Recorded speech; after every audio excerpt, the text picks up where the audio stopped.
আপনি কত বছর যাবত এই জিলাপি বাঁচতেছেন? আজ 10-15 বছর। 10-15 বছর এই যে জিলাপি বিক্রি করতেছেন আপনি, তো এই জিলাপি আপনি কত বছর যাবত বিক্রি করতেছেন? আমি 8-10 বছর যাবত করি। 8-10 বছর যাবত।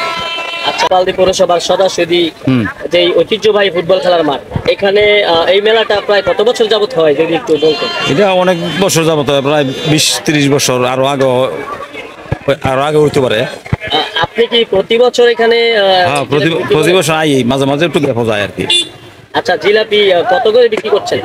এখন 200 টাকা, 180 টাকা। 200 টাকা কোনটা? 200 টাকা হইলো গুড়েরটা, আর হইলো চিনিটা 180 টাকা। আর চিনিরটা? 180 টাকা। 180 টাকা।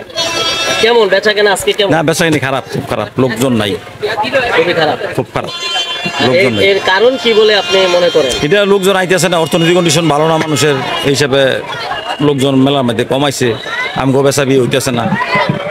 এটাও দেশের অর্থনৈতিক পরিস্থিতি ভালো হইলে, মনে করেন না, সাধারণ মানুষের কাম কাজ ভালো হইলে মেলার বেচা কিনি বাড়বো, মেলাত মানুষ আইব। সাধারণ মানুষেরা তো পয়সা না থাকলে তো এটা জমে ওঠে না।